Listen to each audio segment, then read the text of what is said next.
السلام عليكم ورحمة الله تعالى وبركاته. اللهم صل وسلم وبارك على سيدنا محمد وعلى آله وصحبه وسلم أجمعين، آمين. ازيكم حبايبي واخواتي في الله؟ عاملين ايه؟ يا رب تكونوا بخير، كل سنة وانتم طيبين. احنا بقى بدأنا نجهز علشان رمضان، كلنا طبعا داخل علينا شهر رجب. وانا هتلاقوني فرشت كده بدري من فرحتي برمضان، يعني اول ما بيحس ان رجب جاي ببدأ بقى ايه، احط فانوس، احط حبل زينة كده، حتى هتلاقي الظاهر عندكم. المهم ده مش موضوع الفيديو. انا بقى جبت حاجة من اللي كان نفسي فيها وحبيت اشارك فرحتي. انا جبت كرسي هزاز هو اللي انتوا شايفينه قدامكم ده. اي نعم، مهكع شوية كده وعايز او متكهن مثلا زي ما بيقولوا، بس يعني شغال. بصوا، هو في ايه زي ما انتوا شايفين القماشة كده تحسوها هلكانة. ده اللي لقيته صراحة قدامي، لان الناس طبعا بتبيع المستعمل، يعني تحسوه بسعر الجديد، بس انا جيت صراحة اسأل على الجديد زيه، كان معدي ال1000 جنيه. وطبعا ده مش في امكانياتنا اصلا احنا نجيبه.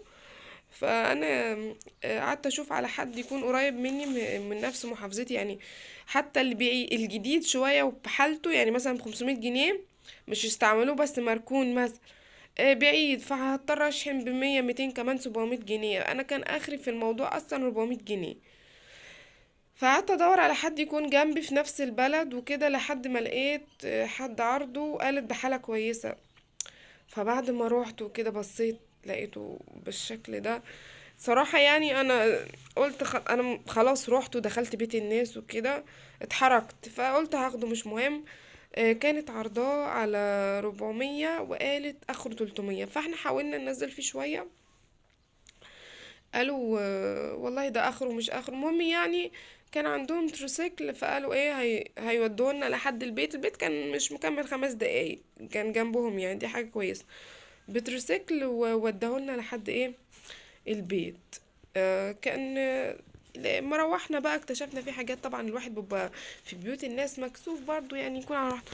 كان هنا بصوا محتاج الدعامات دي، وكان في خشبة واحدة ركبناها ورا لان بتاعت ورا كانت مخلوعة، وهنا محتاج 3 خشبات اللي هي الرجل بتتسند عليها، او مثلا خشبة واحدة على بعضها.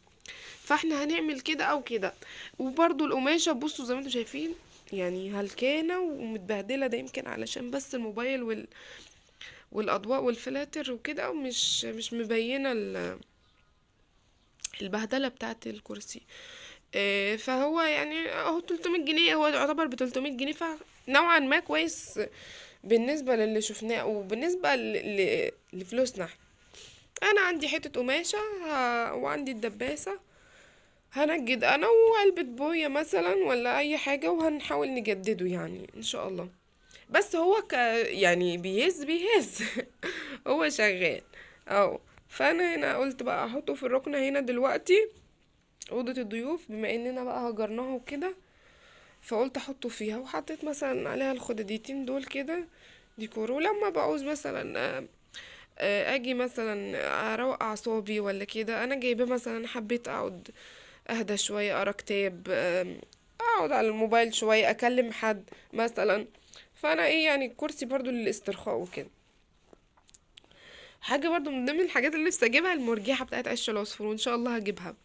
اللي خلى بقى جوزي يجيب ده انه هو انا بحوش معاه، يعني بيجي مثلا يلاقي في مصروف البيت باقي حاجات بسيطة، أكون أنا محوشة مثلا من حاجة أو كده، حد مدي الأولاد فلوس بتاع، ويجي مثلا عيد ميلادنا وعيد جوازنا، وعيد ميلادي وعيد جوازنا في يوم واحد أصلا، فأقوله مثلا إيه أنا عايزة الهدية بكذا كذا.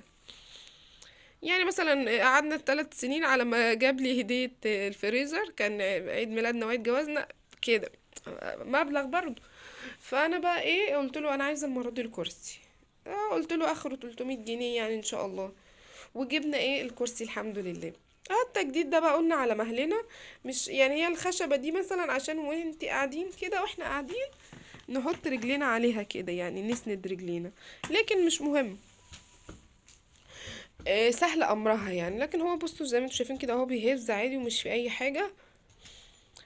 هو بس يعني محتاج شوية تظبيط كده، وان شاء الله يعني انا وجوزي احنا بنعمل اي حاجة بايدينا هنا، مش بنحب ندخل حد غريب علينا يعني، الا لو لازم الامر.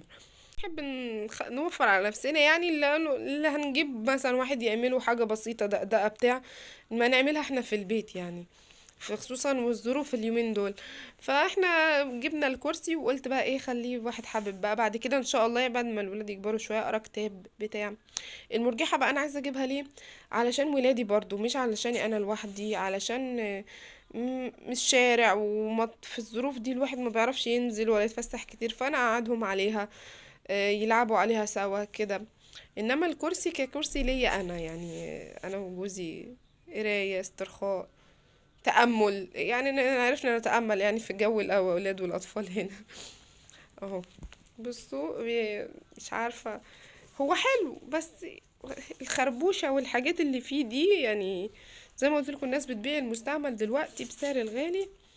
فيعني الحمد لله، بس انا مبسوطة والله وراضية ان انا جبته يعني، الحمد لله. بس اوعوا تقولوا لي بقى ان انضحك عليا، ماشي؟ لان انا راضية يعني، انا شايفة انه كده خلاص.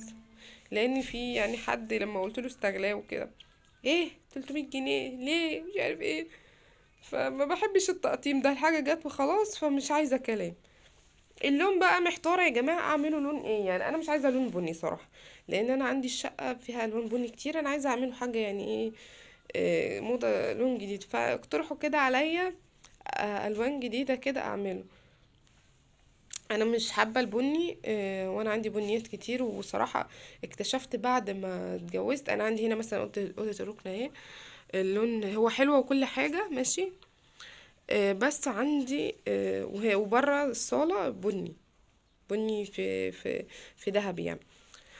فالغوامق فعلا بتكتم، وما بتعرفيش تتحكمي في الالوان اللي بتفرشيها، في كل الالوان يعني، بتحطي مثلا، بتتقيدي بنفس الالوان، يعني مثلا هنا اهي هي احمر في اسود، اخري حطيت ايه، دي طبعا تشكيله كده انا حطاها كده وخلاص. بصوا نفس الدرجات بتاع دهبي بقى كده. طبعا بقيه المخدات انا بغسل فيها بروق بقى، عشان احنا زي ما قلت لكم احنا كان كل قعدتنا هنا في الركنه، بس حبيت بقى اسيب مكان للضيوف، يعني بحيث حد جه ولا كده، لان الاولاد المكان اللي بيدخلوا فيه ما شاء الله عليهم يعني، مش بيسيبوه على حاله، فانا ما بحبش يعني حد يدخل عليا ما يلاقيش مكان كويس يقعد فيه. فاحنا بقى قلنا هنسيب الركنه كده. انتوا زي ما انتوا شايفين انا ظبطتها كده وفرشتها، وقلت خليها بقى ايه للضيوف، حد دخل عينها على سهو، حتى هي الركنه ليها باب لوحدها اهو، من بره بره ما يخشش على شقتنا ولا يجرحنا. وكده كده الشاشه بتاعتنا باظت، السلك بتاعها باظ، فايه وقفناها بقى، قلنا خلاص مش مهم، يبقى نطلع بقى انه يا نقعد في الصاله، يا هنقضي الشتاء وخلاص في اوضه الاولاد، علشان ايه كمان هنضطر ننام مع بنتي ومع ابني يعني، لان هم لسه صغيرين برضو نوعا ما، لحد ما افطم بنتي ان شاء الله، وكل واحد ينام على سريره لوحده، لان لازم يتعودوا على النوم لوحدهم.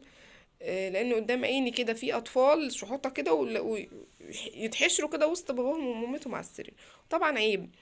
من بعد السنتين الطفل بيبدأ يسجل اي حاجه بيشوفها من باباه ومامته، فاي حاجه خاصه بين باباه ومامته ما ينفعش تتعمل قدام الاطفال، اي حاجه بقى بمجمل عام يعني.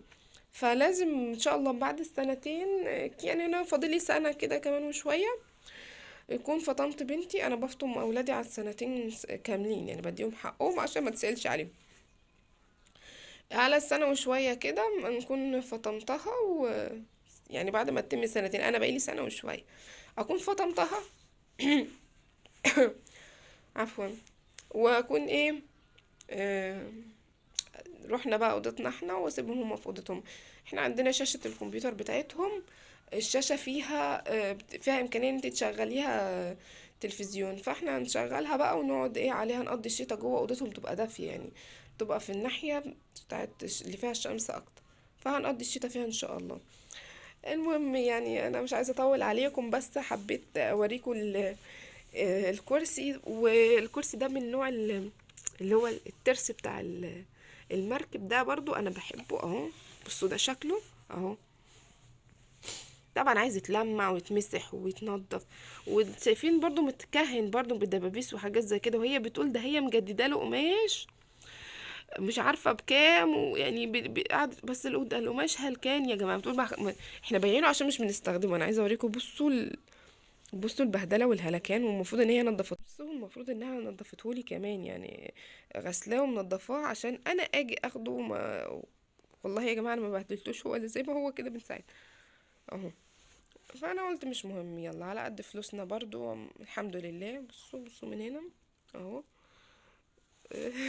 هو طبعا خردة من الاخر، بس والله واخدينه من البيت، من بيت ناس يعني، والبيت جميل ونضيف وناس شيك وكل حاجة، بس برضو يعني حتى شادين في الاسعار وفي السعر يعني وكده، مش كل الناس برضو يعني.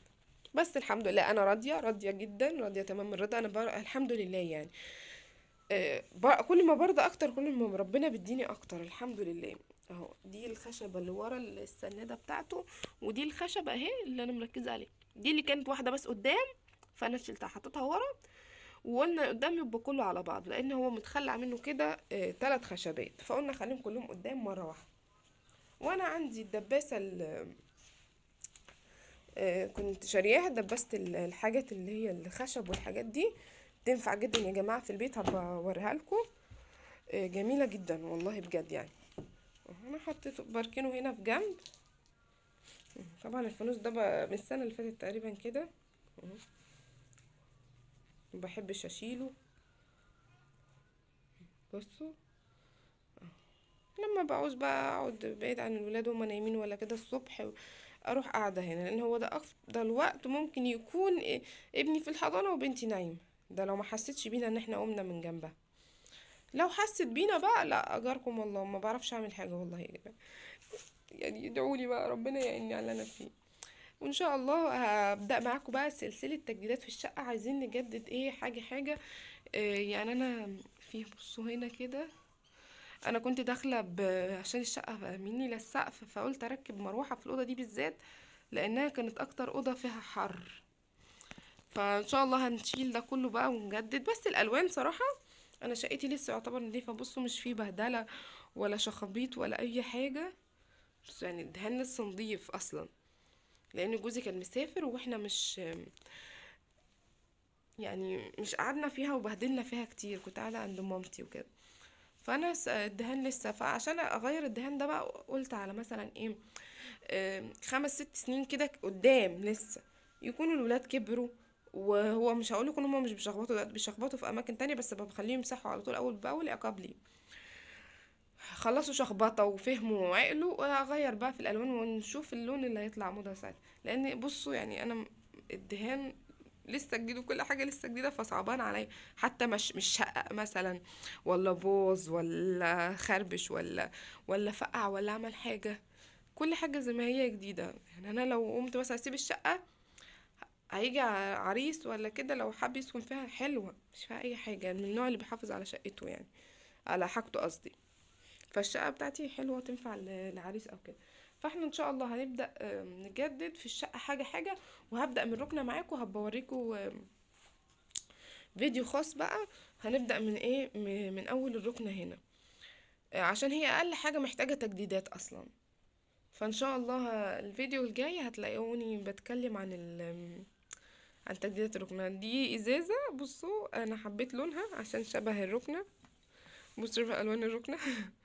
وحطيت فيها تشكيلة ورد بيبي فلاور على ورد عباد عندي ملون.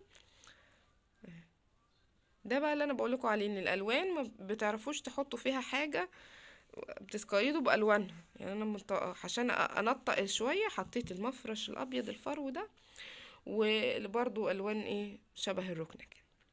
انا كده يا جماعه اكون خلصت الفيديو، مش عايزه اطول عليكم. اتمنى يكون عجبكم واستفدتم ولو نوعا ما من اي حاجه فيه. ولو عجب الفيديو مش تنسي تحطي لي لايك وتشتركي في القناه لو اول مره تشوفيني، وفعلي زرار الجرس عشان يوصلك مني كل جديد. واستنوا بقى فيديوهات مني جديده وكتيره ان شاء الله الفتره الجايه. ومعلش انا بقصر معاكم علشان خاطر بنتي والله مش بتديني فرصه ان انا اصور، هي لسه بتبدا تمشي، فكل حاجه بتجيب عليها وطيها. فانا مش عارفه اعمل اي حاجه ولا اصور ولا ادي القناه حقها. وللاسف كمان ان القناه مهما اشتغل فيها مش بلاقي اللي انا عايزاه او اللي انا متوقعاه. فبحبط اكتر وبقول بلاها بقى ان انا اصور ولا كده يعني. فاتمنى يعني اللي يعجبه الفيديو لايك، يشترك من عنده صحابه وقرايبه، ترشحوني للناس بس. بحبكم في الله. السلام عليكم ورحمة الله وبركاته.